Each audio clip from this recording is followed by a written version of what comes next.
Chicago Public School students back in the class despite coronavirus concerns. The district provided at-home testing kits for students' first day back yesterday, and many parents did use them. But CTU says not enough has been done to ensure student and teacher safety during this Omicron surge. And it plans to hold a vote today on whether its members approve of working remotely without CPS permission. Joining me now is CTU Vice President Stacy Davis Gates. Good morning to you. Thanks for joining me this morning.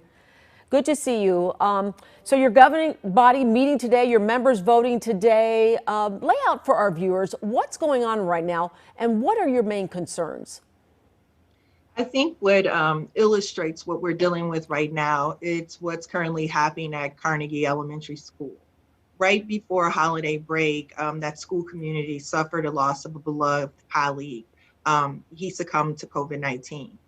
And yesterday, Monday, all of the staffers went back to work because they were assured of safety 2 weeks prior to coming back to school. And today they're remote because several of the individuals who came inside of the school building were positive for COVID-19. Many of their close contacts, also tested. And so they're flipped back to remote.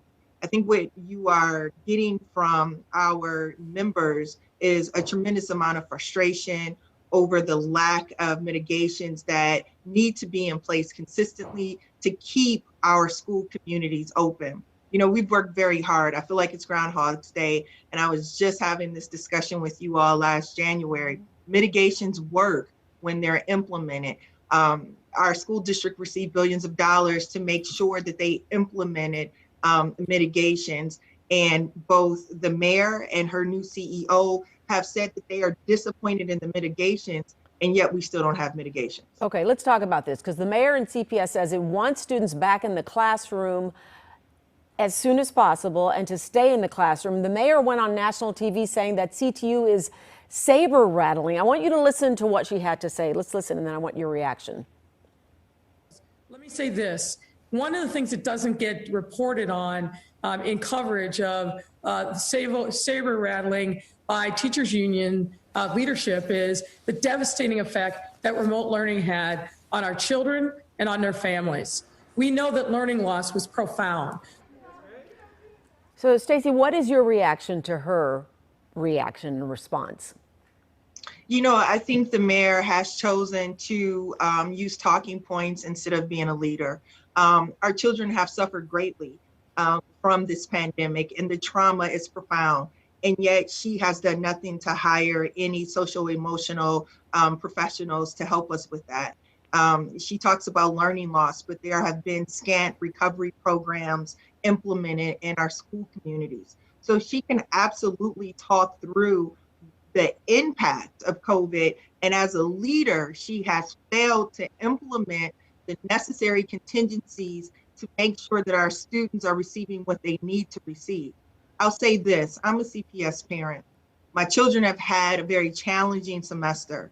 My son doesn't have a reading, science, or math teacher because all three of those individuals said that they didn't receive enough support, enough resources to remain a teacher in the Chicago public schools. So the frustration from families is palpable, my household being one of those.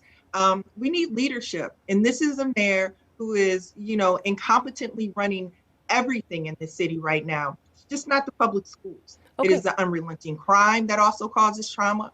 It is the unrelenting bullying that she demonstrates when folks want to work with her and figure out how to do this well. We need leadership in this moment. We don't need talking points.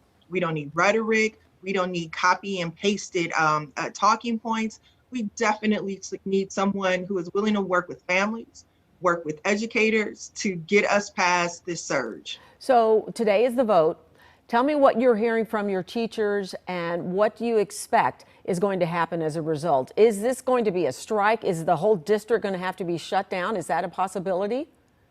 What we're hearing from our educators is that they are doubled up, tripled up inside of classrooms, that they are short-staffed inside of buildings. There are schools with 20, almost 30 people out of the building, that, supervision is at an all-time low. that they are exhausted, that they're sick of being beat up, that they wish that their boss, the mayor, would see their value as residents of this city, as contributors to the common good. They are sick and tired of being sick and tired. So last year, CPS punished the teachers who didn't show up to work in person by locking them out of the computer systems. Are you worried this is going to happen again? I am worried that they still haven't understood that we are partners in this. The reason why school worked when we went back in February, the reason why school worked when we went back in August is because we worked. And we've worked through this pandemic. We figured out how to instruct kids, be it virtually or in person. And we have been disrespected by this bully mayor over and over and over again. And all we want to do is stay inside of the building and do the work. And in order to do that, we need the mitigations in place. Okay, We have Stacy, begged can I for jump in? vaccinations to I want to jump in because there are parents who are watching. We're almost out of time. What do you want them to know? When do you want to see their children back in the classroom safely? And when do you think that the rank and file and CTU will feel comfortable with that?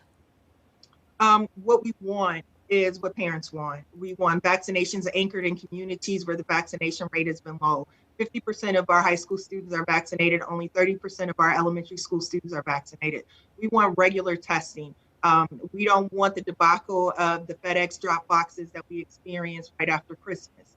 We want to make sure that the ventilation in the buildings work and that staffing is consistent and supervision is there. These are the things that we are asking for. Now, the mayor has an opportunity to give that to us. We passed the proposal to them. We have yet to hear from them. Okay, Stacy Davis Gates with the Chicago Teachers Union. This is happening today. The vote is happening today. We appreciate you taking the time to talk to us this morning. A lot of parents at home wondering what's going on, and I think your voice was important to hear. So thank you for your time. Thank you so much. You all take care as well. Yeah, good luck to you. We'll be right back.